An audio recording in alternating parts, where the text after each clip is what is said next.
Ciao ragazzi, bienvenue à Buonasera Calcio, l'émission qui donne son avis sur l'actualité du football européen tous les lundis soirs en direct sur Twitch. Vous pouvez aussi écouter Buonasera Calcio en podcast sur toutes les plateformes de streaming et revoir la vidéo sur ma chaîne YouTube. N'hésitez pas à donner votre avis en notant l'émission avec les 5 étoiles et le pouce. Bonne écoute! Bonsoir à tous, bienvenue dans Buonasera Calcio comme chaque semaine. On va repasser en revue l'actualité du football européen tous ensemble. On est là pour partager notre passion, pour donner son avis de façon transparente et bien sûr pour discuter foot tous ensemble. Donc voilà, ce soir j'ai choisi comme d'habitude 3 thèmes, mais vous savez qu'on peut tout à fait dévier dans Buonasera Calcio, il n'y a absolument aucun souci si vous avez envie de parler d'autre chose. Parlons d'autre chose, mais j'avais quand même envie d'aborder déjà comment est-ce que les 4 équipes qui sont les 8 équipes qui sont en demi-finale de Coupe d'Europe ont préparé leur week-end, ont préparé leur rendez-vous européen de cette semaine. Donc voilà, on va passer un petit peu en revue les 8 équipes qui vont s'affronter, 4 en Ligue des Champions et 4 en Europa League. Donc on va regarder qui a bien préparé, qui a pas trop bien préparé. Après, est-ce que ça veut dire quelque chose ? On le verra plus tard. Des fois aussi, c'est pas forcément la réalité, mais bon, voilà. Ensuite, on va passer un petit peu par la Première Ligue. Pourquoi ? Parce que quelque chose que Buonasera Calcio avait un petit peu annoncé, c'était le fait que Liverpool était un petit peu en surchauffe. Ça continue. J'ai appelé ça Liverpool Persénaire. On va discuter aussi du rapport entre Salah et Jürgen Klopp sur cette fin de règne. Pour les deux d'ailleurs, je pense que ça peut être intéressant de passer en revue ça. Et enfin, on va faire un tour européen. Alors là, j'ai intitulé ça le 20e pour l'Inter. Oui, il y a le 20e titre de l'Inter, mais il y a aussi le 12e titre du Paris Saint-Germain. Donc là, on en est à 3 grands championnats qui ont 2 grands championnats plus la Ligue 1 qui ont eu déjà leur champion. Donc Paris ce week-end et l'Inter lundi dernier. Donc on n'avait pas pu en parler parce que Buonasera Calcio s'est terminé juste avant le derby de la Madonnina. Donc on va repasser un petit peu en revue la saison de l'Inter et puis la saison du Paris Saint-Germain.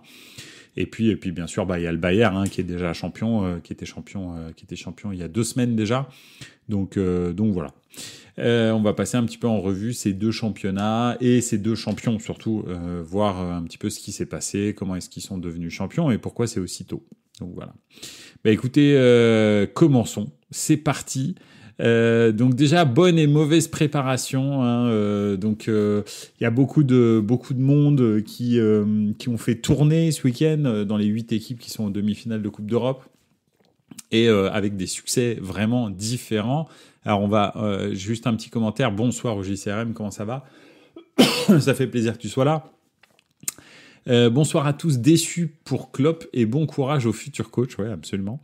C'est clair, c'est quand même une équipe relativement à refaire. Enfin, en tous les cas, il y a déjà Mohamed Salah qu'il va falloir remplacer. Je pense qu'il arrive un petit peu en bout de course et il a du mal à s'y faire, on dirait.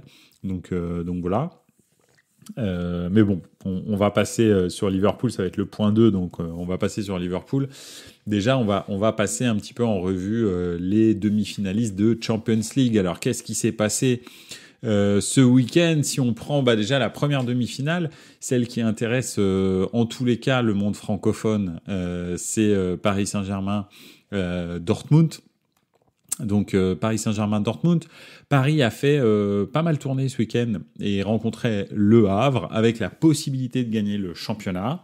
Ils se sont fait sacrément secouer par Le Havre en fait. Donc c'était pas forcément prévu. Je pense qu'il y a beaucoup de gens et c'est normal en fait. Il y a beaucoup d'équipes qui jouent les demi-finales de Ligue des Champions. Enfin, qui quand tu arrives à ce niveau de compétition européenne, en fait, tu as beaucoup de mal à te donner à 100% en championnat, sachant que tu peux rater potentiellement le match le plus important de l'année. Donc c'est vrai que très souvent, c'est les matchs d'avant qui sont très compliqués, hein. On l'a déjà dit ici dans Buonasera Calcio, beaucoup plus que les matchs d'après. Souvent les gens disent ah ouais, il y a la fatigue, tout ça. Ouais, mais la fatigue, en fait, il y a deux solutions. Soit t'as perdu et tu veux te relancer, soit t'as gagné et t'es assez euphorique. Donc c'est pas trop le problème, c'est plutôt le match d'avant. Et là, ça s'est vu, hein. Donc Luis Enrique avait fait tourner, mais enfin, on a tendance à dire comme d'habitude, et ça c'est très bien d'ailleurs, hein. Moi je trouve que c'est plutôt pas mal. Néanmoins, le Havre, eux, ils sont à la lutte pour la relégation, donc eux, ils n'étaient pas en train de calculer, savoir si il fallait qu'ils gagnent, qu'ils jouent, etc. Non, non, pas du tout. Eux, ils étaient à fond. Ils ont d'ailleurs mené 3-1. Finalement, le Paris Saint-Germain est revenu 3-3. Et à la faveur des défaites de ses poursuivants, eh ben, le Paris Saint-Germain est devenu champion de France. Donc, une préparation quand même pas mauvaise parce que Gonzalo Ramos a fait une excellente rentrée et a marqué 2 buts. Voilà, donc c'est plutôt pas mal parce que ça a finalement souligné les valeurs morales de ce groupe. D'être mené 3-1 et de finalement s'arracher avec les remplaçants pour aller chercher ce titre de champion de France. Donc pas mal, franchement, c'était plutôt bien. Et André Ayou, quel joueur, je surkiffe ce joueur. Ouais, mais toi c'est parce que t'es comment? Tu as encore les souvenirs du Marseillais, mais bon. Et donc, en l'occurrence, voilà. C'était finalement, moi, je pense que Paris s'est bien préparé pour cette demi-finale, a été challengé, donc a été obligé de réagir. Et ça les met dans cette espèce de mood de chaque match est un combat, etc. Donc voilà. Au JCRM qui continue sur André Ayou. Non, même avec le Ghana, j'aime énormément ce joueur. Non, mais je suis d'accord, hein. C'était un très bon joueur, c'est un très bon joueur, c'est un joueur mi-devoir, mi-talentueux, donc c'est plutôt pas mal parce que en fait, il a quand même un peu de talent. Ça, c'est pas non plus le plus talentueux, enfin, rien à voir avec son père, par exemple. Mais je sais pas si vous le connaissez, hein, parce qu'il y a peut-être des gens qui sont très très jeunes, mais son papa c'est Abedi Pelé. Et Abedi Pelé, c'était du ultra high, super haut niveau. Donc voilà, André, il n'en est pas du tout à ce niveau-là. Mais voilà, non, c'est un très bon joueur. Il a du talent quand même. Et en plus de ça, c'est vraiment un joueur de devoir qui donne tout ce qu'il a sur le terrain. Et c'est d'ailleurs pour ça qu'il a eu cette grande carrière, parce que je pense qu'il a eu une carrière légèrement supérieur à son talent intrinsèque. Donc voilà, je pense que tu vois, en Angleterre, il a quand même pris des beaux contrats et tout, alors que bon, finalement, tu te dis au début, André Ayou, c'est un joueur de Ligue 1, quoi. C'est pas, ça peut pas aller, enfin, c'est pas que ça peut pas aller plus haut, mais ça peut être dans le top 5 de Ligue 1, mais après, c'est compliqué de jouer en première ligue. Ben, en fait, c'est bien. Donc voilà. Bref, revenons-en au Paris Saint-Germain qui finalement dans un championnat où je trouve qu'il progresse moi de plus en plus. C'est pas un Paris Saint-Germain qui a été on va dire qui a régné sur le championnat bizarrement alors qu'ils ont beaucoup de points d'avance et qu'ils sont champions au mois d'avril. En fait, ils sont quand même allés la chercher.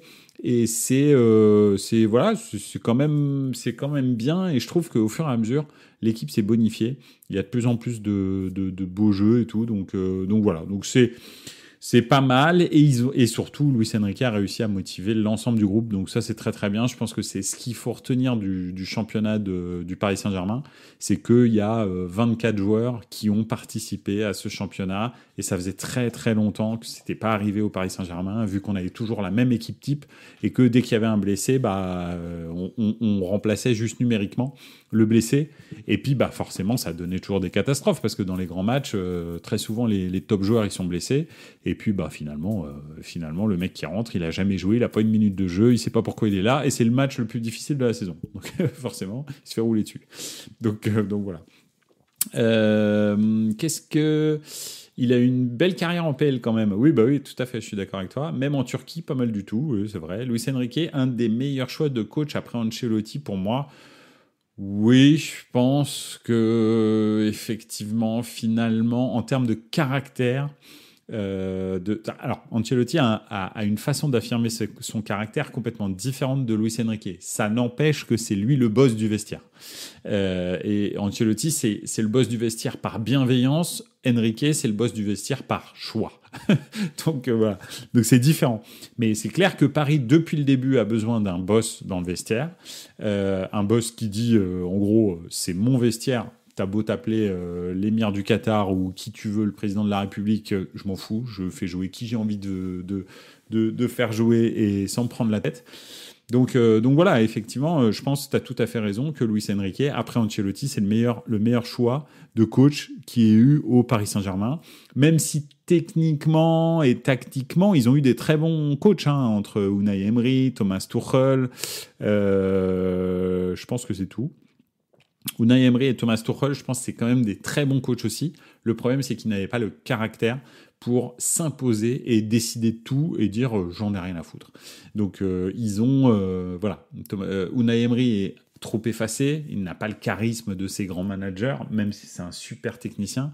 Et Thomas Tuchel, lui, il a cette fâcheuse tendance à, en tous les cas au Paris Saint-Germain, il a essayé de se faire aimer de tout le monde, de tous les joueurs, etc. Et c'était pas du tout la bonne technique. Bon, après faut tester, hein, mais voilà quoi. Donc ça s'est pas bien passé. Pipovici, salut, hello, en retard. On n'est jamais en retard dans Buenos Aires Calcio, vu que Buenos Aires Calcio, ça se déguste comme ça, au milieu, à la fin, au petit-déj, au déjeuner, au dîner, au goûter. Il n'y a aucun problème. Tu t'écouteras le début si tu as envie d'écouter le début. Voilà, tu resteras jusqu'à la fin, tu partiras avant. Il n'y a aucun problème. Tu es toujours le bienvenu. La gestion de Mbappé, c'est parce que c'est Enrique. Avec d'autres coachs, Mbappé, ça serait passé autrement. Luis Enrique, c'est un coach qui a osé mettre le Messi sur le banc au Barça. Oui, c'est clair. Je suis d'accord. Après, il y a quand même un truc à noter.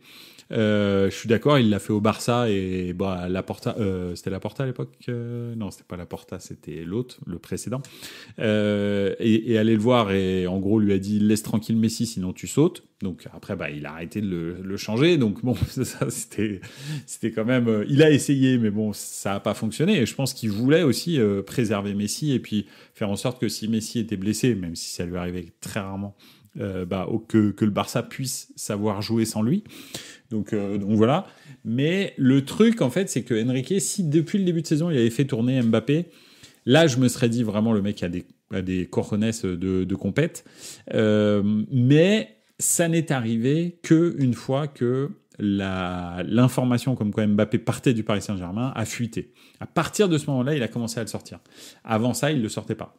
Donc, je pense qu'il y avait une politique du club qui lui disait en gros fais-le jouer tout le temps, on est en train d'essayer de le re-signer, donc c'est pas le moment de le faire sortir, etc. Donc je sais pas si c'est une politique du club ou si c'est lui-même s'est un peu censuré sur le tournus de Mbappé jusqu'à ce qu'il sache qu'il allait de toute façon plus rester et que donc il n'en avait plus rien à foutre d'avoir un bon rapport avec Mbappé ou pas. Donc voilà. Mais effectivement, Enrique a cette capacité à te regarder, arriver dans la salle et dire Mbappé il joue pas. Voilà. Et puis le match suivant, le faire rentrer à la 70e minute dans un match contre le Havre, ou alors là je dis le Havre, mais en l'occurrence c'est pas le cas, mais le Havre, et puis le match suivant, le mettre titulaire en Coupe de France pendant, 95 minutes, alors que tu te dis, là, il aurait peut-être pu le faire tourner, c'est pas trop la peine. Mais bon, bref, c'est Enrique. Il est comme ça, et c'est ses bons côtés et ses mauvais côtés, mais c'est aussi ses bons côtés, c'est que le Paris Saint-Germain, je pense, en est là où il en est dans cette saison, grâce à lui. Donc voilà. Donc c'est pas mal. Le Paris Saint-Germain, je trouve, a bien préparé sa demi-finale. De l'autre côté, c'est le Borussia Dortmund. Alors le Borussia Dortmund, ça s'est pas exactement passé comme prévu. Alors ils avaient effectivement ils ont fait aussi un petit peu tourner, mais très très légèrement tourner. Ils rencontraient Leipzig qui se bat avec eux pour une place en Ligue des Champions. Donc très gros match, pas du tout un petit match que tu peux prendre par-dessus la jambe. Et en plus, ils ouvrent le score très rapidement par Jadon Sancho, Borussia Dortmund. Donc tu te dis c'est bien parti et tout. En fait, ils ont pris une roustade 4-1 contre Leipzig. Leipzig les a dominés ensuite sur quasi toutes les phases de jeu, la contre-attaque, la possession, bref, tout était Leipzig leur a roulé dessus vraiment dans la maîtrise de l'événement. Et effectivement, franchement, c'est une équipe très très séduisante. Tu as tout à fait raison au JCRM. Une équipe très séduisante de Leipzig qui a atomisé le Borussia Dortmund. Et c'est vrai que, qui c'est qui disait, c'est le coach, qui disait en fait contre Dortmund, si tu restes passif et que tu attends et que tu subis, tu te fais rouler dessus. Donc, ce qu'il a demandé à ses joueurs, c'est Rose, ce qu'il a demandé à ses joueurs, c'est d'agresser en fait Dortmund. Et à partir du moment où ils ont agressé Dortmund, et c'est vrai, tu l'as vu dans le match, en fait, tout d'un coup, Dortmund n'a plus réussi à construire son jeu. Julian Brandt n'a jamais réussi à avoir l'influence qu'il a généralement dans les matchs du Borussia Dortmund. Donc oui, donc c'est vraiment très clairement ce qui s'est passé. Ils ont réussi à éteindre l'activité du milieu de terrain en les agressant. Et à partir de ce moment-là, il n'y a plus vraiment de jeu construit à Dortmund. Et puis en plus, il y a Mats Hummels qui s'est blessé en fin de match. Donc on verra s'il va être remis ou pas, mais a priori c'est plus un coup sur le tibia, je crois. Mais bon, on va voir, parce que ça peut être un très gros coup, parce que pour avoir à sortir, ça va être peut-être compliqué de jouer, même si bien sûr il y a les piqûres miracles dans le football et dans le sport de haut niveau. Donc voilà, non franchement vraiment très sympa Leipzig, et Dortmund qui s'est plutôt fragilisé avant son match aller contre le Paris Saint-Germain à Paris. Donc voilà, après c'est vrai qu'ils ont quand même l'avantage de recevoir à Dortmund. J'allais paraphraser Patrick Vieira en disant l'avantage de recevoir à la maison à domicile. Donc voilà, non, l'avantage de recevoir au match retour le Paris Saint-Germain à Dortmund. Donc ça c'est vrai que c'est quand même un très gros avantage quand tu as le Signal Iduna Park comme stade, avec le mur jaune. Alors même si le mur jaune en Ligue des Champions il est un peu plus petit, moins costaud qu'en championnat, c'est quand même un sacré avantage. Mais à part ça, sinon c'est vrai que c'est mal barré. On va voir ce que Luis Enrique réserve à Dortmund. Un petit tour dans les commentaires. Beaucoup qui doutaient de Openda à Leipzig. Il a bien fait fermer des bouches. Et Sesco, quel joueur! Hâte de le voir titulaire à Chelsea. J'espère qu'il sera titulaire à Milan. Mais bon, si tu veux le voir titulaire à Chelsea, tant pis. Mais je pense que Chelsea, franchement, pour signer à Chelsea, quand tu es un prospect, en ce moment, faut quand même que tu sois sacrément fatigué, ou alors qu'ils te proposent un salaire défiant toute concurrence. Mais là, Chelsea, normalement, ils vont être relégués en Championship. C'est pas possible. Si Everton prend 8 points parce qu'ils ont dépensé 30 millions de trop, mais Chelsea, ils vont prendre combien de points, en fait? Ils vont prendre 200 points. Ils vont descendre directement en 4e division anglaise. C'est pas possible, en fait. Les mecs dépensent comme des jobards, ils gagnent rien. Ils sont 11e du championnat depuis 3 ans. Il y a un problème quand même. Mais bon, bref, je sais pas. En tous les cas, tout prospect normalement constitué qui signe à Chelsea, je pense, n'a pas compris ce qu'était le football de haut niveau de 2024. Et Chelsea, on comprend bien que c'est une gabegie sans fin, quoi. Ils continuent à recruter, les gars. C'est des oufs. Franchement, c'est des oufs. Je sais pas où ils vont, mais c'est des oufs. Pipovici, la Bundesliga dans son ensemble a retrouvé de sa splendeur à l'image de la Serie A ces dernières saisons. C'est un championnat hyper intéressant à suivre cette année, et la saison prochaine semble être alléchante d'avance. Et oui, tu as tout à fait raison, je suis d'accord, et la Bundesliga a retrouvé une densité comme la Serie A, en fait, vraiment intéressante. C'est-à-dire qu'il n'y a pas de balade. Tu rencontres n'importe quelle équipe du top 6, 7, 8, tu galères, en fait. Et c'est vrai qu'entre Leipzig, Stuttgart... Dortmund, le Bayern Leverkusen, Francfort, etc. Alors Francfort, c'est tout ou rien. Francfort, autant ils peuvent t'atomiser, autant 3 matchs d'affilée, ils prennent des roustes de l'espace. Donc c'est un peu compliqué. C'est un peu le Brighton, on va dire. Alors, même si c'est pas du tout le même esprit, mais c'est un peu le Brighton de l'Angleterre. Brighton, des fois, t'as l'impression que c'est la meilleure équipe d'Europe. De temps en temps, t'as l'impression que c'est ton équipe de toi quand tu jouais quand tu étais petit. C'est-à-dire que moi, des fois, je croisais Créteil-Lusitanos, il me mettait, Lusitanos, il me mettait 12-0, tu vois, par exemple. Voilà, des fois, tu as l'impression que Brighton, c'est ça, en fait. Les gars sont là par hasard, ils savent plus jouer au football, il y a plus rien qui marche, ils en prennent 12. Donc c'est bien d'être Zerbi, j'aimerais bien qu'ils viennent à Milan ou en Italie, qu'ils reviennent en Italie, mais des fois, ça me fait peur quand même. Ces équipes, elles me font vraiment peur. Bon, bref. Tu as vu ce qu'a dit Zagadou sur le mur jaune? Pas du tout, j'ai pas vu ça. Je sais pas ce qu'il a dit, désolé. Si tu peux me dire. Cotonou salut, t'es en retard? Mais non, mais il n'y a pas de retard. Ce que je disais à Pipovici, Buonasera Calcio, ça se déguste n'importe quand, à n'importe quelle heure, quand vous voulez. Il n'y a pas de retard. Vous prenez ce que vous voulez, vous réécoutez en podcast, vous regardez la vidéo sur YouTube, sur Twitch, bref, faites ce que vous voulez. Forza Atalanta, ouais, effectivement, bien, en ce moment-là, t'es dans une pleine bourre au Cotonou de compète, hein, donc c'est bien. Espérons que jeudi, ça continue. D'ailleurs, Milan, ils prennent qui à Chelsea cette saison au Mercato? Ah oui, nous, effectivement. Nous, on rend service à Chelsea. Le but du jeu, c'est que, tu vois, on essaye d'équilibrer leur compte. Donc, en gros, Milan se porte acquéreur de tout joueur de moins de 25 ans qui sort de Chelsea. Hein, donc, clairement. Et qui vaut $32 aussi. Hein, parce qu'on n'a pas de budget supérieur à 32 €. Donc, ça, c'est aussi un truc. Je sais même pas te citer un joueur de Chelsea, franchement. Tu peux dire n'importe quel nom, ça marche, vu qu'ils ont 1200 personnes dans leur effectif. Tu dis un nom, Robert Martin, il y est, c'est sûr. Si on cherche bien, il a été transféré par Chelsea, c'est sûr et certain. Donc, il n'y a aucun problème, t'inquiète. Un jour, il jouait contre Madrid, il était sur le banc, le mur jaune faisait tellement de bruit qu'il avait dû prendre un Doliprane. Ah oui, c'est vrai. Excellent. Ah, ça, c'est bien, ça. Ça, c'est bien. Ça, c'est très, très bien. Ah ouais, ouais. Il l'a dit hier à Téléfoot. Ah, alors là, au JCRM, respect. Ça fait... Alors, vous savez, mon amour du football, hein, quand même. Mais ça fait, je sais pas, 15 ans que j'ai pas regardé Téléfoot. Franchement, respect. Je savais même pas que ça continuait, en fait, Téléfoot. Donc, moi, c'est bien. Hein. Je sais même pas de quoi ils parlent, parce que je crois qu'ils ont zéro droit, ils ont que dalle, ils doivent interviewer des gens, juste. Enfin, je sais pas, tu me dis, hein, j'ai pas d'idée, en fait. Pipovici, Deserbi, c'est toujours mieux que Lopetegui. Ouais. Tu sais que j'ai signé, juste pour vous dire, là, il y a ma vie de consultant du football, hein, avec mon avis, on va dire objectif, et en tous les cas, j'essaye d'être objectif et posé sur le football lorsque je parle, même si c'est l'Inter, la Juve ou, je sais pas, Manchester City. Je prends au hasard les équipes que, on va dire, je porte pas dans mon cœur, mais j'essaye d'être absolument objectif sur ces équipes-là.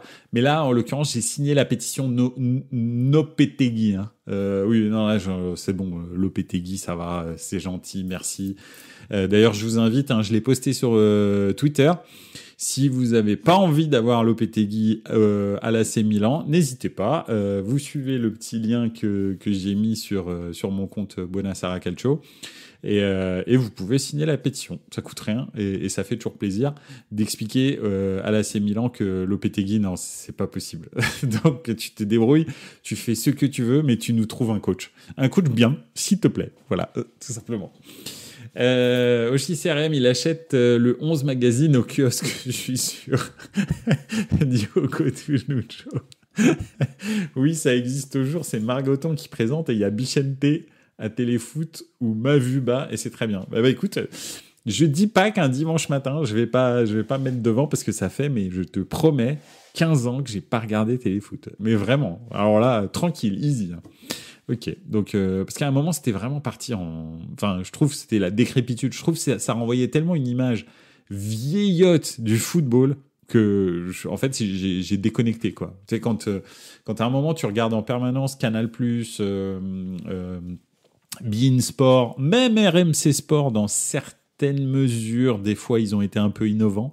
Tu vois, c'est en tous les cas des médias qui ont été innovants pour le football. Alors Canal+, ils ont inventé le football à la télé et là je parle carrément vraiment au niveau limite mondial. Hein. Ça a été dans les années 80 et 90 un phare dans la nuit pour tous les producteurs de football à travers le monde, hein, vraiment. Hein. Et en plus des innovations technologiques qui vraiment ont changé la donne, comme je sais pas si vous vous souvenez de la Superloop ou des trucs comme ça. C'est des trucs qui ont été vraiment mis en place par Canal et le traitement éditorial du football de Canal+ a été repris partout dans le monde parce que c'était vraiment un modèle du genre. Je vous parle des années 80, 90, 2000. Maintenant, ils se sont fait rattraper et là, maintenant, je trouve qu'ils reviennent un petit peu à quelque chose de plus intéressant. Mais bon, voilà. Après, ils ont encore du travail parce qu'en fait, ils se sont un petit peu endormis sur leur laurier.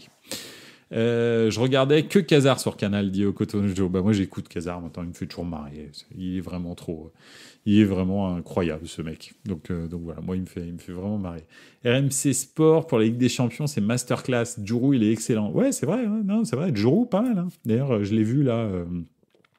Je l'ai vu où ça? Je l'ai vu sur les réseaux sociaux où il a fait une intervention en Suisse, je crois à Genève. Ouais, non, il est revenu en plus un petit peu aux origines et c'est bien.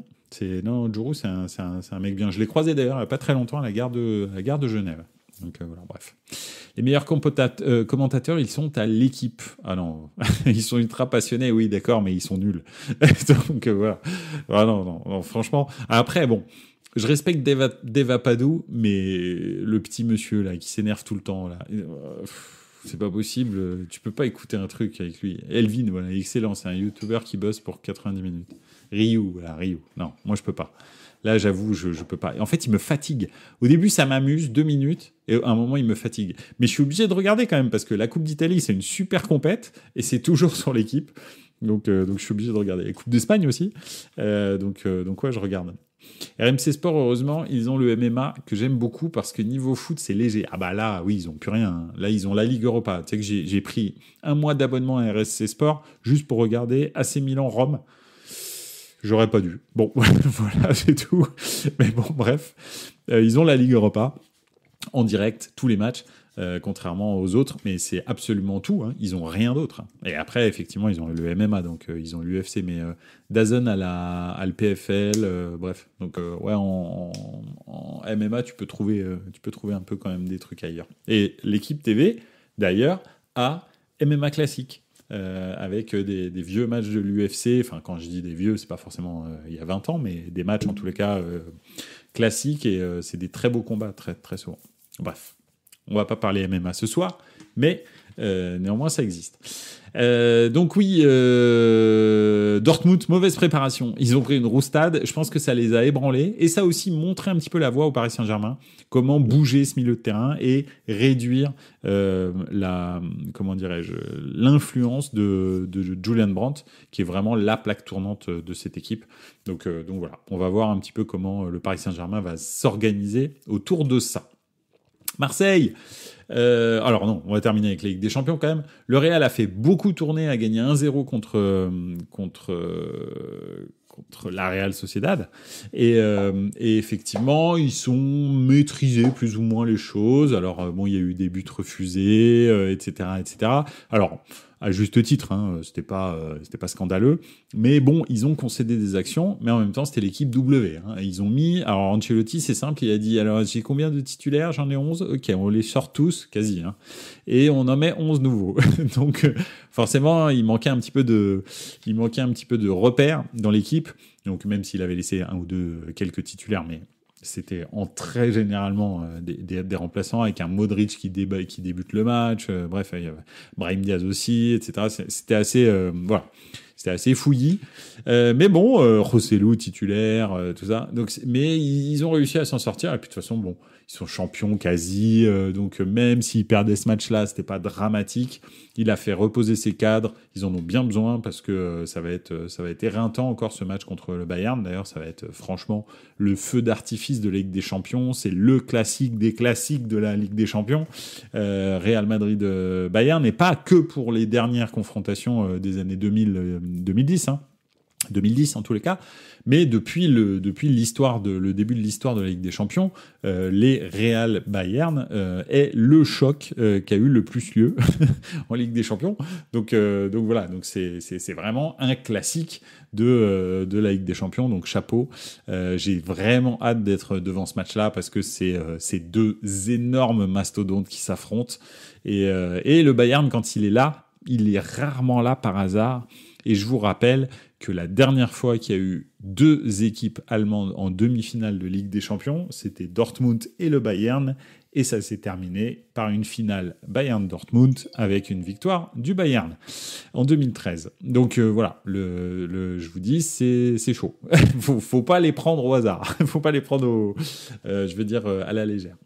OJCRM, quoique, on va parler de Liverpool, un Fight Club Salah. Oui, absolument, on va parler de ça en direct sur RMC Sport. Le but de Salemaker, il est beau ce week-end. C'est vrai, il est beau. C'est pas. Voilà. Mais de toute façon, Salemaker, il met souvent des beaux buts. C'est un beau joueur, en fait. Le problème, c'est qu'il n'est pas constant. Il est pas. Mais tu te souviens le but qu'il met contre Naples la saison dernière où t'as l'impression qu'il avait une PlayStation, il a dribblé 4 joueurs dans la surface avant de marquer. Donc voilà. OGCRM qui parle de 2013, bien sûr. La finale de Ligue des Champions, Bayern-Dortmund. Donc oui, le Real, donc qui a plutôt bien préparé sa demi-finale, tranquillou, bilou, ils ont gagné 1-0, ils sont champions de plus en plus. Hein, là, maintenant, il reste plus beaucoup de doutes sur le fait que le Real, peut-être la semaine prochaine, peut être champion. Et effectivement, ils ont fait tourner en plus quasi tout leur effectif. Donc chapeau Ancelotti et le Real. En face, le Bayern a mis une roustade. Donc voilà. En revanche, ils n'ont pas trop fait tourner eux. Je pense qu'ils ont besoin aussi de certitude. Hein. Ils sont pas, c'est pas comme le Real qui quand même a énormément de certitude depuis le début de saison. Donc voilà. Là, en l'occurrence, le Bayern a explosé tout et Harry Kane il en est à 42 buts en 42 matchs. Et je vais dire quelque chose qui est très important que tout le monde écoute. Parce que peut-être ils ont pas bien compris, mais le seul joueur qui est au-dessus de ça cette saison, c'est Kylian Mbappé, avec 43 buts en 42 matchs. Donc, et c'est là où la discussion entre Erling Haaland et Kylian Mbappé, qui est le meilleur, en fait, n'a même pas lieu d'être. Depuis 7 ans, Kylian Mbappé montre que c'est le meilleur. Avec Vinicius, peut-être tu peux avoir la discussion avec Vinicius si tu veux. Ok, d'accord. Mais le reste, personne ne peut discuter avec Mbappé. Jude Bellingham a fait 6 mois incroyables depuis ces 3 derniers mois. C'est quand même beaucoup moins bien, même si c'est toujours le beau milieu de terrain qu'on avait vu à Dortmund, mais c'est pas le meilleur joueur de la planète, faut pas halluciner. Et Erling Haaland, lui, s'est complètement éteint. Il a fait une saison stratosphérique, ce qui est très très bien. Hein. Déjà, faut la faire. Hein. Il y a des gens, ils la font jamais. Mais tu peux pas comparer en fait la régularité d'Mbappé et les gens qui disent oui, mais il marque qu'en championnat. En fait, non, il marque pas qu'en championnat parce qu'il marque plus que Erling Haaland en Ligue des Champions. Donc ça n'a rien à voir avec le niveau des attaquants, des adversaires. Je suis absolument pas pro Mbappé ou pro Paris Saint-Germain, loin de là. On en est très très loin.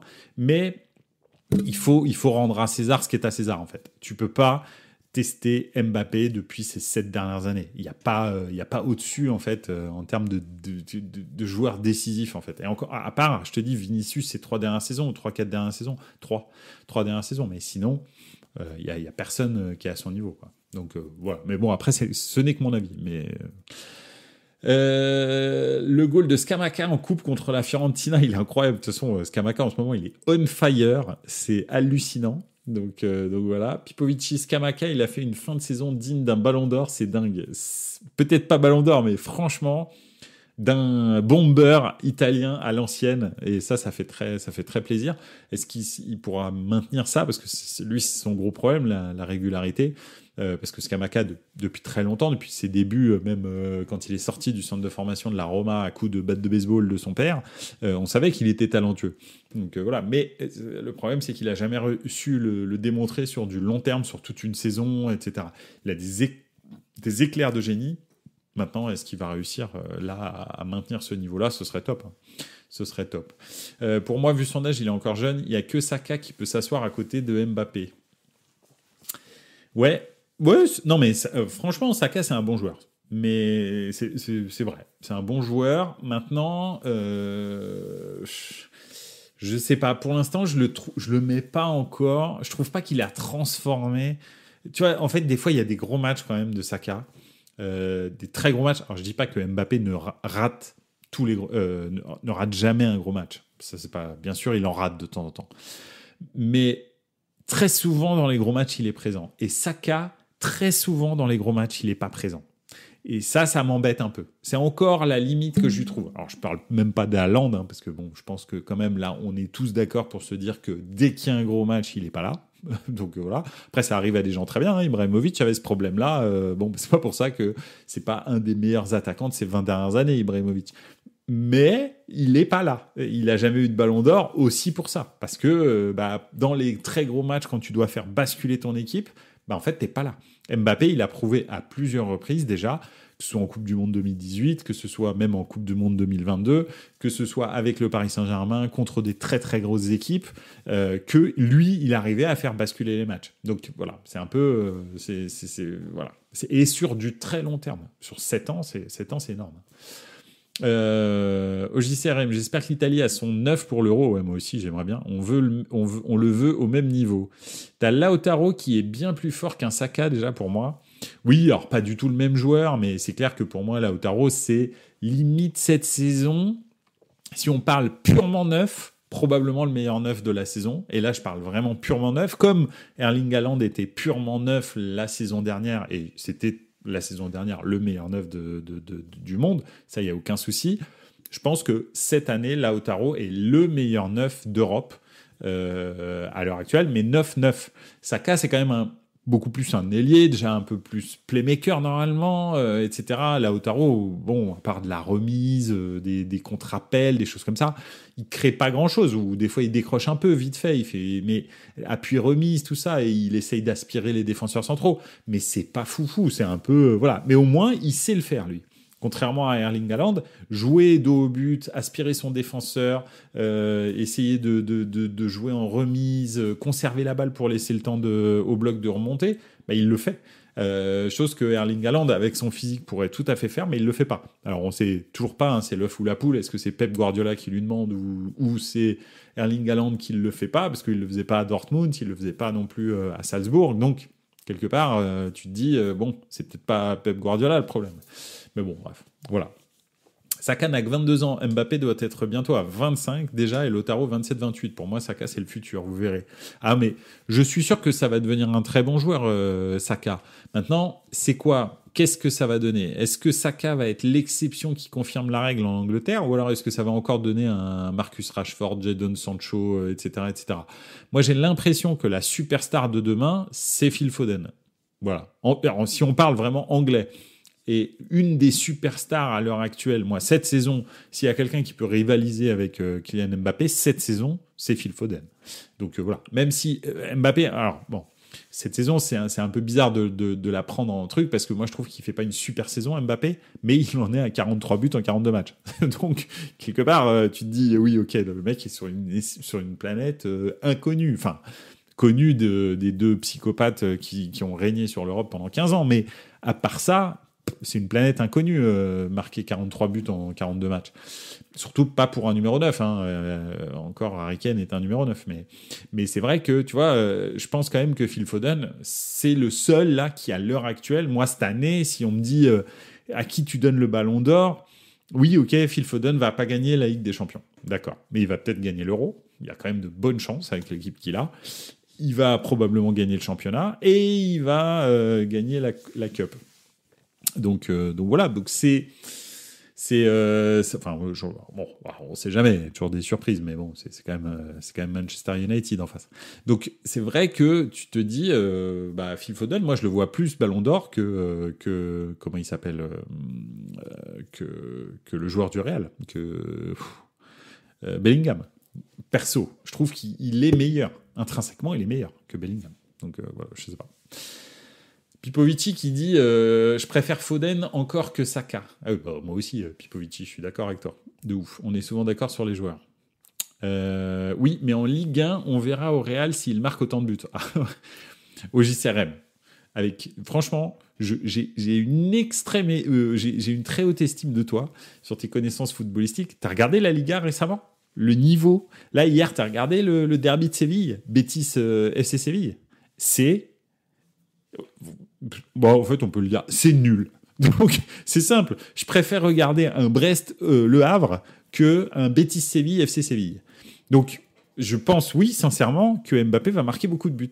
ils sont nuls. C'est nul. Ce championnat est nul. Il y a 2 équipes qui s'en sortent à peu près. Le reste, c'est nul. Mais franchement, hein, je le dis, je suis désolé de le dire. Peut-être qu'on en reparlera dans 2 ans, dans 5 ans, dans ce que tu veux. Ça change pas que c'est nul.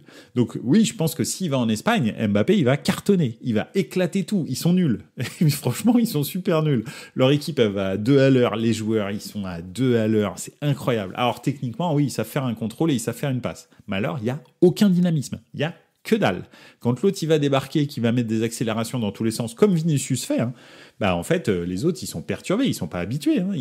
Normalement, ils jouent dans un fauteuil roulant, donc ils sont pas habitués à avoir des gars qui courent aussi vite et qui sont aussi techniques. Donc non, je pense que ça va être vraiment, vraiment très bien. Le problème, c'est que si on regarde la Liga par le prisme du Real et du Barça, on a l'impression que c'est un bon championnat. Mais en fait, c'est nul. Mais vraiment, et c'est le gros problème. Et c'est pour ça que tu n'as plus aucune équipe espagnole en Ligue Europa, en Conference League, parce que en fait, la densité du championnat, elle est éclatée au sol. C'est nul de chez nul. Donc, c'est ça qui donne le niveau d'un championnat. Je le redis, je le confirme. Les championnats, tu sais s'ils sont forts, s'ils sont toujours présents en Europa League et en Conference League. C'est pour ça que la Serie A est toujours là, que l'Allemagne est toujours là, etc. Parce que, en fait, c'est des championnats très très denses. Donc voilà, beaucoup plus que l'Angleterre, par exemple. Où l'Angleterre, tu as 4 têtes d'affiche, même 3 têtes d'affiche incroyables, vraiment, Arsenal, Manchester City et Liverpool, même si je trouve qu'ils sont en surchauffe.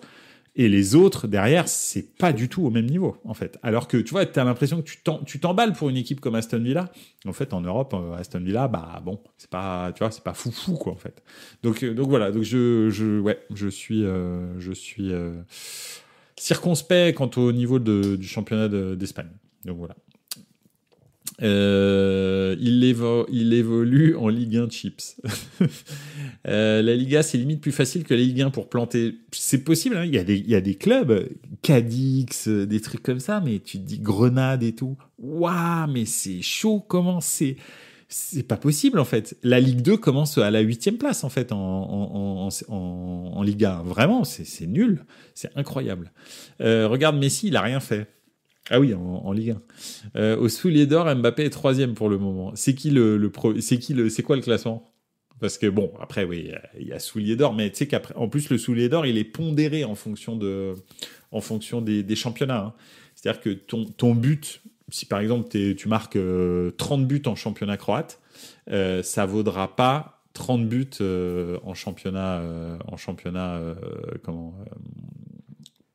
de France, par exemple, ou d'Angleterre ou d'Italie. Donc voilà. Las Pompas des Bicicletas. Les pompes à vélo en espagnol, bravo. Toujours pas de stream, _nitro, salut, ça va, bienvenue. Le premier joue demain, le deuxième joue en Bundesliga. Xavi, il reste aussi, je le sentais venir, ça aussi. En fait, tu sais pourquoi il reste finalement, Pipovici, Xavi? Il reste parce qu'en fait, le Barça, Xavi a dit, moi, il n'y a pas de problème, je m'en vais, mais je prends ma dernière année de contrat. Et le Barça a pas d'argent. Ils ont dit, ok, ça te dit pas de rester plutôt? Donc voilà, tout simplement. Et ça, c'est a priori, vraiment, d'après ce que j'ai lu, de gens introduits, ça s'est vraiment passé comme ça, plus ou moins. On va dire qu'il y a peut-être eu un petit dialogue autour, mais le problème, c'était là. C'était vraiment ça. C'était le souci, c'était juste, écoute, tu t'es sûr que tu veux ta dernière année de contrat? Ok, on peut pas te la payer, donc il faut que tu restes. On peut pas payer un nouveau coach et te payer ton année de contrat. Donc voilà, c'est réglé. Après, franchement, ces derniers temps, ce que fait le Barça, c'est plutôt pas mal. Tu peux pas dire, même le Classico, ils auraient dû le gagner, etc. Honnêtement, hein, il faut le dire. Hein, franchement, ces derniers temps, le Barça, c'est pas mal. Contre le Paris Saint-Germain, ça tourne du côté du Paris Saint-Germain. Mais bon, sans le carton rouge, honnêtement, est-ce que ça tourne dans ce sens-là? Non. Le carton rouge, il y est. Pour moi, il n'y a pas photo. Mais qu'un gars comme Araujo pète un plomb comme ça à ce moment-là, bon, il est jeune, il est en train d'apprendre. Mais c'est quand même pas, tu peux pas prévoir ça, quoi. Quand il y a un 0, Paris, ils n'existent pas. Donc voilà. Donc ça veut pas dire qu'ils auraient pas réussi à retourner la machine, mais pas de cette manière-là, pas de façon si spectaculaire en étant à 11 contre 11. Ils y arrivaient pas. Ils y étaient pas. Donc il y a un moment donné, en fait, à ce niveau-là, quand tu perds un joueur, c'est quasi injouable parce que les équipes en face de toi, elles sont trop fortes en fait. Donc voilà. Donc non, le Barça, c'est quand même pas trop mal, il faut le dire. Moi, vous savez, enfin bref, je sais pas si vous savez, mais vous savez ce que je pense du Barça, mais voilà, il faut l'avouer quand c'est bien. Donc là, en ce moment, c'est bien. Donc voilà. Alors les deux premiers, une idée. Les deux premiers. Alors vas-y. Alors donc les deux du soulier d'or. Au soulier d'or, Mbappé est 3e pour le moment. Le premier joue demain. Et demain, alors finalement, demain, c'est quoi? On est bien d'accord que c'est Dortmund, hein, non? Ou alors c'est... Parce que sinon, c'est Harry Kane, tu vas me dire, je pense. Mais je crois qu'Harry Kane, il en est à 42 buts. Hein. Donc, à mon avis, c'est pas Harry Kane. Le premier joue demain. Attends, le premier joue demain... Ah, c'est un joueur des Seattle Sounders, non? Parce que demain, il y a la 4e journée du championnat des États-Unis, Philadelphia Union contre Seattle Sounders. Ça doit être ça, non? Je vois que ça comme explication à ce mot. Donc demain, Bayern Munich, Real. Bah, je pense que c'est... Je sais pas. On va dire Harry Kane est le premier. Ah ok, mais je croyais qu'il était à 42 buts en 42 matchs et que Mbappé était à 43 en 42. Ok. Et le deuxième joue en Bundesliga. C'est pas Guirassy? Est-ce que ce serait pas Guirassy, ce petit psychopathe là? C'est bien possible que ce soit Guirassy. Ah, Guirassy, si. Il a dit au JCRM. Donc, les deux meilleurs buteurs d'Europe sont en Bundesliga. Tu vois, déjà, ça dit quand même des choses du retour de la densité de la Bundesliga, ce qu'on disait, tu vois. Et puis, en plus, les deux sont pas au Bayern. T'en as un qui joue à Stuttgart, quand même. Donc, respect, quoi. Donc, voilà. OK. Donc, Guirassy, le deuxième, Harry Kane, le premier, et Mbappé, le troisième, mais c'est bizarre. J'avais l'impression qu'il avait marqué 43 buts en 42 matchs. Bref. Donc voilà. Et le quatrième, Lautaro, 5 Openda. Ouais, et il y en a quand même 3 sur 5 qui jouent en Bundesliga quand même. Donc c'est quand même pas mal. Hein. C'est bien. Hein. Bon, après, Openda, il a marqué beaucoup de buts ce week-end. Bref, donc voilà, en Ligue des Champions, il y a des gens qui ont bien préparé, mais du côté du Bayern et du côté du Real, les deux se sont bien préparés, sauf que le Bayern n'a pas fait tourner, mais c'est pas forcément ce qu'ils recherchent non plus. Donc voilà. Ah, classement du 22 avril. Ouais, mais bon, on est le 29, il n'y a pas dû non plus y avoir foufou. Mbappé il a marqué un quadruplé ce week-end, ils ont fait 3-3. Bref. Donc voilà. Après Marseille s'en est tiré encore à l'arrache.com dans son match de championnat. C'est incroyable. En ce moment, c'est vraiment l'arrache.com. Mais bon, oui, le BVB a perdu salement. On a commencé par lui au Cotonou Joe juste avant que tu arrives. Donc oui, effectivement, ils se sont fait atomiser par Leipzig, qui est bien hein, en plus. Hein. Donc oui, donc Marseille à l'arrache.com. Compliqué, mais encore une fois dans leur esprit de toute façon Marseille n'est pas une équipe cette année qui maîtrise quoi que ce soit dans le jeu, c'est pas du tout le truc, tout est au forceps, au mental, au moral, c'est même plus au mental, c'est au moral quasi. Ils sont toujours dans la réaction, dans je m'arrache. Quand tu vois la tête de Veretout à la fin des matchs, tu te dis c'est pas possible, il va mourir à un moment, enfin on va tous mourir, mais il va mourir plus tôt que les autres. Donc voilà. Ce que je vous souhaite pas. Hein. Je touche du bois pour Veretout. Mais le gars, c'est incroyable. Il court pour 8. Donc non, franchement, ouais, c'est compliqué pour l'OM, mais ça passe toujours. Donc va savoir. Peut-être qu'en Europa League, en plus, match aller à Marseille. Bon, ça, c'est un petit peu dommage de ne pas avoir le match retour à Marseille, pour Marseille. Mais c'est vrai que le match aller à Marseille, s'ils font un petit peu comme Villarreal, c'est-à-dire qu'ils les saisissent, bam, ils leur mettent une roustade 4-0. Je vais vous dire après ce que j'en pense. Hein, mais on ne sait jamais. Même avec le retour à Bergame, tu peux t'en sortir, tu peux prendre 3-0 seulement au retour. Donc voilà. Bon, et de l'autre côté, l'Atalanta, on en a parlé, Scamacca, les buts fantastiques, tout ça, ils sont on fire en ce moment, ils jouent la 5e place, ils reviennent un petit peu sur la Roma, donc bon, Ils sont dans une très bonne dynamique, même si ils ont pas ils ont pas pris beaucoup de points ce week-end, mais ils sont quand même dans une bonne dynamique. Donc c'est possible. Je pense que l'Atalanta, moi en tous les cas, intrinsèquement, l'équipe de l'Atalanta est plus forte que celle de Marseille. C'est clair. Physiquement, ils sont beaucoup plus forts que Marseille, mais en même temps, l'Atalanta, cette équipe, et même depuis quelques années, hein, mais cette équipe en particulier est plus forte physiquement que, je pense, 89% des équipes du top 4 européen. Donc voilà, ils sont monstrueux physiquement. C'est des Golgoth à tous les postes, même leur gars technique, c'est un Golgoth. Donc de Ketteler et je sais pas, et on va prendre Pasalic ou des gars comme ça, c'est des Golgoth. Le seul qui a une taille à peu près normale, c'est Lookman, mais il a une vivacité aussi, Lookman. Donc voilà. Donc moi je pense vraiment que l'Atalanta est au-dessus. Même si le match aller à Marseille va être compliqué, va être difficile justement dans cette espèce de chaudron, parce que quand même le Vélodrome, il faut le dire, c'est un endroit vraiment spécial. T'as beau dire tout ce que tu veux, être pour Paris, être pour pas aimer Marseille, ce que tu veux. Le Vélodrome, pour y être allé, c'est un endroit spécial. donc voilà, il y a quand même un bruit pas normal dans ce stade. Et ça, c'est un peu, il y a des stades comme ça, hein, comme San Siro, comme effectivement le Vélodrome, comme le Signal Iduna Park. Effectivement, c'est Iduna Park d'ailleurs. Voilà, Iduna Park, la dyslexie. Donc oui, c'est un endroit spécial et peut-être qu'ils vont galérer pour réussir à gagner le match aller. Mais bon, il y a de l'espoir. Donc voilà. C'est le Bayern. Alors le Bayern, on va passer sur l'autre demi-finale. Le Bayern, eux, ils ont fait encore une remontada de l'espace à la 95e minute. C'est incroyable. Franchement, c'est incroyable. C'est-à-dire qu'ils ne veulent pas perdre et à chaque fois ils sont menés et ils s'arrachent. Alors, effectivement, il y a un moment, ça va lâcher parce que, je pense pas que ce soit en demi-finale de Coupe d'Europe, mais en championnat, il y a un moment, ça va lâcher parce que là, miracle sur miracle sur miracle, voilà, ils sont champions, ça va être compliqué de continuer à se motiver et tout. Donc voilà. Donc je sais pas, mais en tous les cas, le Bayern montre encore qu'il a énormément de caractère. Et donc va probablement aller. Enfin voilà, ça va être compliqué de les tuer quoi. Je veux dire, ceux-là, il faut vraiment leur en mettre 3 pour passer quoi. Mener 3-0, sinon tu passeras jamais parce qu'ils reviendront toujours. Et la Roma a fait un match nul un peu pas terrible ce week-end.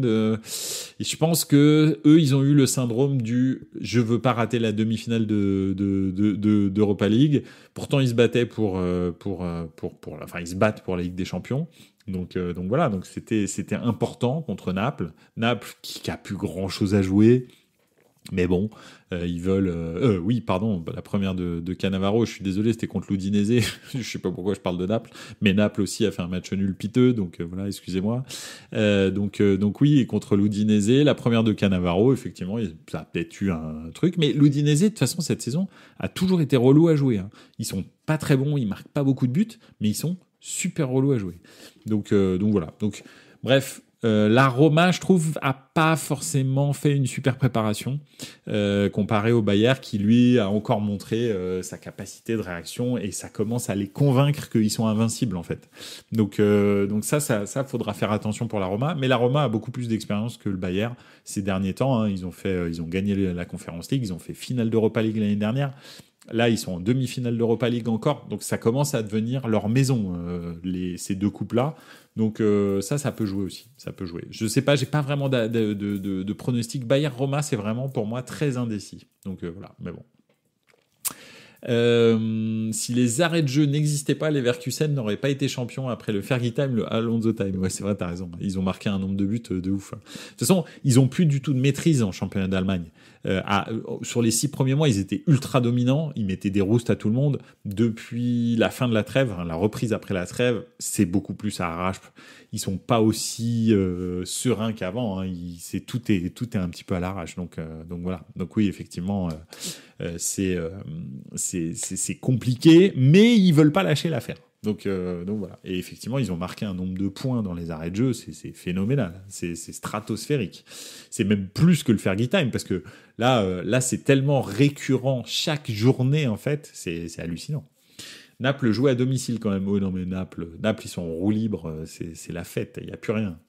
Petite info Ligue des Champions, si l'Atalanta ou la Roma gagnent l'Europa League et sont donc déjà qualifiés par le biais du championnat, on pourra avoir 6 clubs italiens en Ligue des Champions et, j'irai même plus, 10 clubs italiens en Coupe d'Europe, tout confondu. Ce qui serait une très grande première pour le football européen, bien sûr, parce que c'est la première saison où il y a des gens qui ont 5 clubs qualifiés directement en Ligue des Champions. Et en l'occurrence, l'Italie, c'est sûr, c'est joué. Là, pour l'instant, maintenant, ça joue entre l'Angleterre et l'Allemagne pour la 2e place au classement UEFA. Donc voilà, l'Italie, c'est sûr, aura 5 clubs en Ligue des Champions la saison prochaine et potentiellement 10 clubs en Coupe d'Europe. Ce sera le premier pays à jamais avoir autant de clubs qualifiés en Coupe d'Europe. Encore une fois, j'aimerais beaucoup vous dire autre chose, mais j'essaye vraiment d'être objectif, mais je suis obligé de le dire. Ça prouve encore une fois la densité du championnat d'Italie, et ça pourrait être la même chose d'ailleurs pour l'Allemagne, si le Bayer Leverkusen gagne l'Europa League et que l'Allemagne termine 2e au classement UEFA, ils auront 5 clubs qualifiés, et donc la 6e place potentiellement sera qualifiable pour l'Europa League, pour la Champions League. Donc voilà. L'Udinese, ils sont relégables. Oui, justement, quand tu rencontres une équipe relégable, c'est relou quand même. Donc voilà. En Serie A, on parlait du chat noir Harry Kane pour le Bayern. Que dire du gardien de la Salernitana, Costil, 3 saisons, 3 descentes avec 3 clubs différents, Bordeaux, Auxerre et donc Salernitana. Lui, c'est l'anti-Coman. C'est l'inverse de Coman, Costil. Là, il est sur un trend. Je ne sais pas quel directeur sportif va le recruter l'année prochaine, mais il aura encore une fois des sacrés cojones. J'espère que la Roma gagnera la finale contre l'Atalanta. Oh là là, c'est moche ça, Pipovici. Ça serait magnifique pour De Rossi. La Roma est une grande équipe qui progresse énormément. Elle me fait penser au Milan de Pioli. Oui, c'est vrai. C'est un peu, c'est un peu dynamique comme ça. Et puis il commence à mettre vraiment une bonne énergie. Je sais pas. En tous les cas, c'est vrai que la Roma est charmante. Après, l'Atalanta, ce serait bien aussi, mais c'est clair que la Roma, avec la finale de l'année dernière, mériterait plus, on va dire. Mais c'est clair que ce serait bien d'avoir un Atalanta-Roma en finale. Je suis tout à fait d'accord pour la Serie A, pour le football italien. Donc voilà, le Milan de Lopetegui, vous le voyez bien. Enfin, je veux dire. Ouais. Et toi, tu rigoles pour l'instant parce que tu crois que tu as Thiago Motta au JCRM, mais c'est pas gagné. Peut-être que Ibrahimovic va aller le menacer et va l'engager au Milan. Moi, j'y crois encore. Thiago Motta au Milan, ce serait pour moi vraiment le choix, le meilleur. Mieux que des Zerbi, mieux que, je sais pas, Conte, mieux que qui tu veux. Je préférerais Thiago Motta. Même s'il semblerait qu'il ait un accord avec la Juve, c'est pas encore signé. Donc tout est possible. Tu peux encore te taper Allegri l'année prochaine. Si on prend des Zerbi, je vous laisse Motta. Vas-y, ça va être génial. Tu vas gagner 6-2 et le match suivant, tu vas prendre 8-4. Donc c'est des Zerbi, quoi. Mais des Zerbi, c'est tellement l'antithèse de la Juve que je pense que ce serait complètement hallucinant de voir arriver des Zerbi sur le banc de la Juve parce que c'est l'inverse de fino à la fine. C'est-à-dire que tu prends ton mantra, tu le retournes complètement, c'est des Zerbi. Donc bref. Ça me rappellera mes saisons Bielsa à Marseille, absolument, j'aime bien. Ah oui, c'est clair, mais c'est tellement pas la philosophie de la Juve, ce genre de coach. Quoique Motta, bon, mais Motta quand même il est pragmatique, je trouve. C'est moins foufou que des Zerbi. Motta il cherche un équilibre quand même dans ses équipes. Des Zerbi, il assume le déséquilibre. Donc c'est complètement autre chose. Après, on l'a jamais vu avec des joueurs talentueux, parce que les joueurs de Brighton, c'est quand même des pompes à vélo, comme disait Okutonujo, del pompas del bicicleta. C'est n'importe quoi. Donc bon, faudra peut-être le voir avec des grands joueurs un jour et se dire, le déséquilibre est comblé par le talent des joueurs. C'est possible. Donc voilà, je sais pas. Bref, on a fait le tour des demi-finales. Ça nous a pris 1 heure, mais c'était bien. On va quand même passer vite fait sur Liverpool. La fin de règne de Jürgen Klopp se termine en eau de boudin. Une coupe de la Ligue, et puis ce sera tout, parce que il y a eu encore une contre-performance ce week-end, et une contre-performance qui a montré un petit peu les tensions qu'il pouvait y avoir dans le groupe de Liverpool avec cette altercation qu'il a eue avec Mohamed Salah, qui n'aurait jamais eu lieu les autres années, je pense. Donc voilà. Bon, bah là, quand tu as 5 points de retard avec 2 matchs en avance ou un match en avance, je sais plus, tu sais que c'est terminé. Quand tu joues contre Manchester City en championnat d'Angleterre, probablement c'est terminé. Arsenal continue, eux, à mettre la pression en plus. Donc en plus, eux, ils creusent aussi l'écart. Donc ouais, non, c'est terminé pour Liverpool pour le championnat, c'est terminé pour la Cup pour Liverpool, c'est terminé la Ligue Europa, et pas de super manière en plus. C'est-à-dire ils se sont fait fesser cul tout rouge par l'Atalanta. Donc voilà, c'est quand même une fan reign douloureuse, et franchement, ça m'aurait étonné que ça soit différent. C'est toujours très compliqué d'annoncer. J'ai rarement vu un coach qui annonçait que c'était ça, qu'il allait partir en cours de saison, et pour qui ça se termine bien. On le voit encore avec Pioli, enfin même s'il l'a pas vraiment annoncé, mais on l'a annoncé pour lui. On le voit aussi avec Allegri. C'est pas non plus super, quoique bon, ils vont quand même en finale de Coupe d'Italie, mais voilà, souvent en fait ça démobilise un petit peu tout le monde, parce qu'ils se projettent déjà dans le futur, ils se demandent même s'ils vont pas partir du club, ils se disent bon bah de toute façon à lui j'ai plus rien à lui prouver, donc j'en ai rien à foutre pour la saison prochaine. En gros, il est content, il est pas content, moi j'en ai rien à foutre. Donc c'est assez complexe, même si Jürgen Klopp pensait avoir une relation vraiment spéciale avec son groupe. Bah, pas tant que ça finalement. C'était aussi une relation de performance, et quand tu annonces que tu vas t'en aller, bah, tu mets fin à la performance, et c'est assez compliqué. Donc voilà. L'après Klopp au Condé, son remplaçant, c'est bon. Ouais, c'est l'entraîneur du Feyenoord, Arne. Et ouais, ça peut, franchement, bah, en tous les cas, c'est totalement dans le genre de pari que Liverpool prend. Donc ça peut très bien marcher. Ça peut aussi être un flop intersidéral. Hein. Je me souviens encore de David Moyes qui faisait des miracles avant d'arriver à Manchester United, que Sir Alex Ferguson avait pris un peu comme son fils spirituel, écossais comme lui, une petite équipe comme il avait à Motherwell, où il avait fait des super performances et tout. Et puis il est arrivé à Manchester et c'était un flop. Donc Arne, ça fait quand même plus de temps qu'il a de bons résultats avec le Feyenoord, mais quand il aura des joueurs qui coûtent 100 millions d'euros sous ses ordres et qu'il faudra prendre des décisions difficiles, eh ben on verra si la fin de règne de Mohamed Salah, bah forcément, hein, tu vas plus le faire jouer tout le temps. T'as vu comment il a réagi avec Jürgen Klopp. Toi, t'es Arne, il te connaît pas, t'inquiète que voilà, c'est quand même un des meilleurs joueurs étrangers de tous les temps en première ligue. C'est pas le petit joueur du coin. Donc ça va être compliqué. Mais bon. Oui, c'est pour ça que l'Atalanta va corriger l'OM. Ils l'ont fait avec Liverpool. On verra. Écoute, on verra. Mais c'est très possible. Hein. Moi, je pense. Hein. Mais bon, après, on sait jamais dans le football. Et cet OM est très surprenant. T'as toujours l'impression qu'ils sont morts, mais finalement, ils s'en sortent. Même contre Benfica. Bon, même si c'était un match vraiment pourri contre Benfica. Les deux, d'ailleurs. Mais bon, bref, ils s'en sortent. Liverpool, en tous les cas, ça s'achève pas très bien pour Jürgen Klopp. La fin de saison va être longue, très très longue, à regarder la télé en milieu de semaine, et puis le week-end, attendre de voir qui va gagner entre Arsenal et Manchester City. Donc voilà, le psychodrame aussi à régler avec Mohamed Salah, même si Jürgen Klopp après le match a dit que c'était réglé. Mais bon, voilà, ça va être une fin de saison assez longue. Et enfin, on va parler un petit peu du 20e. Le 20e, je l'ai mis entre guillemets parce que vous savez que au JCRM, par exemple, pense que l'Inter a 18 titres. Parce que forcément, ils en ont récupéré 2 de la Juve. Donc voilà. Après, on a tous son avis là-dessus. Je pense que c'est légitime que la Juve se soit fait retirer ses titres pour tricherie. Ça, il n'y a pas de problème. Mais je trouve ça bizarre que une équipe qui l'a pas gagné réellement sur le terrain récupère les titres. J'ai toujours trouvé ça bizarre, et c'est pas parce que c'est l'Inter. Par exemple, en 93, c'est normal que Marseille se fasse retirer son titre parce qu'il y a eu au MVA et que probablement c'était pas le seul. Et c'est normal que Paris n'ait pas récupéré le titre, alors qu'ils étaient deuxième du championnat. Moi, je trouve ça normal. Donc voilà, parce que ils l'ont pas gagné sur le terrain, donc ils le récupèrent pas. Mais après, chacun voit midi à sa porte, c'est comme ça.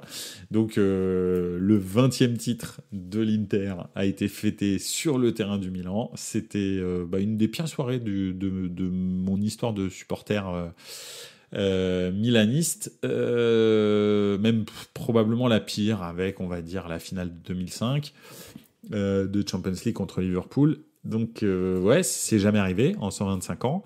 En plus, la Primavera avait perdu 3-0 en finale de Youth League contre l'Olympiakos dans l'après-midi.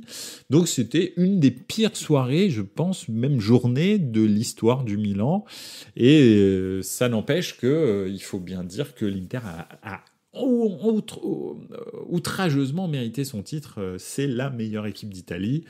Vraiment une équipe ultra complète, très très mature dans toutes les lignes. Franchement, c'est une équipe ultime. Et moi, je reste complètement persuadé que cette équipe avait été largement plus forte que les 4 équipes qui sont en demi-finale à l'heure actuelle de Ligue des Champions. Sauf peut-être le Real. Mais sinon, j'ai l'impression qu'ils sont bien plus forts. Moi, je comprends pas ce qui s'est passé contre l'Atlético Madrid. C'est vraiment le regret de ma saison. Enfin, si j'étais supporter interiste, mais même en tant que, on va dire, suiveur du football européen, c'est cette équipe-là que je voulais voir en demi-finale, là, contre le Real ou contre le Paris Saint-Germain, parce que je pense sincèrement que cette équipe a tout pour gagner la Ligue des Champions. Elle est ultra mature, elle est ultra forte. C'est franchement, il y a des joueurs que je déteste dans cette équipe, mais je les déteste parce qu'ils sont trop forts, en fait. Donc, très clairement, je peux pas dire autre chose. Donc, voilà, c'est une équipe, je pense que c'est la meilleure équipe, parce que le Napoli était extraordinaire à voir jouer la saison dernière, mais tu savais qu'ils étaient en surchauffe. En fait, c'était sûr. C'était pas comme si peut-être qu'ils sont en surchauffe. Leurs joueurs, ils sont pas aussi forts que ça. Lobotka, c'est pas aussi fort. Anguissa, c'est pas aussi fort. Kvaratskhelia, j'y ai cru, mais c'est pas aussi fort. Osimhen, je respecte, il est très fort. Mais c'est à peu près tout. Tous les autres, tu savais qu'ils étaient en surchauffe de fou, quoi. À l'Inter, tu sais qu'ils sont pas en surchauffe. L'année prochaine, ils te refont la même chose si on les enterre toujours pas avec leurs 600 millions de dettes. Parce que ça aussi, c'est un problème. Il faut se poser la question. Il y a un moment donné, est-ce qu'une équipe qui a autant de dettes peut concourir dans le championnat d'Italie sans avoir aucun problème et continuer à gagner des titres, recruter des joueurs, alors toujours à paramètre zéro, mais avec des salaires de l'espace, encore la Taremi cette fois-ci, etc., etc. Tu te dis, mais en fait, ça sert à quoi le fair play financier? À quoi ça sert, vu que de toute façon, tu es surendetté, personne ne veut te racheter ton prêt, t'appartiens même plus à Zang, t'appartiens à on sait pas qui, et tu continues à gagner des titres. Donc, ça n'empêche, ça c'est le volet économique. De l'autre côté, ça change pas que l'équipe que Marotta a construite est une équipe ultime. Et j'espère que l'année prochaine, pour le football italien, même pour les supporters de l'Inter, ils montreront en Ligue des Champions de quoi ils sont capables. Parce que c'est pas possible, en fait. Moi, c'est un accident incompréhensible ce qui s'est passé contre l'Atlético, je ne comprends pas. Donc encore maintenant, je les ai encore vus jouer hier, je me suis dit mais c'est pas possible cette équipe, la puissance qu'elle a, la maturité qu'elle a, la technicité, la verticalité, tout, ils savent tout faire, c'est hallucinant. Je vais faire un petit tour dans les commentaires parce que je vois que ça commente pas mal. Tac. Dumfries, il a signé son arrêt de vie. Théo va se le faire la saison prochaine au derby. Alors, moi, j'ai un avis là-dessus. Je ne sais pas si tu te souviens, mais quand Milan a gagné le titre, la célébration, les interistes, ils ont pris ultra cher. D'ailleurs, Théo et je ne sais plus qui a pris une amende de la part de la Ligue pour des insultes, bref. Et moi, je trouvais ça marrant. Parce qu'ils y vont très très fort à Milan, mais toujours bon enfant, il n'y a jamais de violence, il n'y a rien du tout, mais en revanche, la chambre, c'est pas pour rigoler. Et là, l'affiche de Dumfries, où il tient en laisse Théo Hernandez mode GTA, mais j'ai trouvé ça excellent et il faut que ça continue. J'adore ça et je veux que ça se règle sur le terrain, mais que ça se règle en jouant au football, pas en se prenant des cartons rouges comme il l'a fait là sur le dernier derby. C'est pas comme ça qu'on règle ça. Dans les derbys de la Madonnina, on montre qu'on est le meilleur sur le terrain en marquant des buts, en éteignant son adversaire. Et ça, moi, il y a pas de prix. Le derby de Milan, il a pas de prix pour ça, parce qu'en fait, c'est le derby le plus, on va dire, le plus trash et en même temps fair play du monde, vraiment. C'est-à-dire que pendant les derbies, tu peux être avec ton maillot du Milan à côté de quelqu'un de l'Inter, t'insulter dans les champs, mais comme jamais, et t'embrasser à la fin du match, quoi, en fait. Donc c'est vraiment top. Enfin, je sais pas, Pipovici, si t'as vécu ça, mais moi je l'ai vécu, c'est fantastique. Donc voilà, moi j'adore cet esprit et il faut que ça continue. Et quand j'ai vu l'affiche, je me suis dit mais ça va être génial. Le prochain derby de la saison prochaine, la rencontre entre Dumfries et Théo, mais elle va être mythique. Ça va être splendide. Et c'est ça qu'on veut. Enfin moi personnellement, c'est ça que je veux, quoi. Je suis ultra content qu'il y ait ce genre de choses et que ce soit permis. Et j'espère qu'il va pas y avoir de suspension pour Dumfries et tout, parce que ça va. En fait, on n'est pas dans un monde. Moi, le monde aseptisé, il me gonfle en fait. Donc voilà, je vous le dis. Donc moi, ça me fait marrer que ça chambre comme ça. Tant qu'il n'y a pas de violence, je trouve ça vraiment marrant. Donc voilà.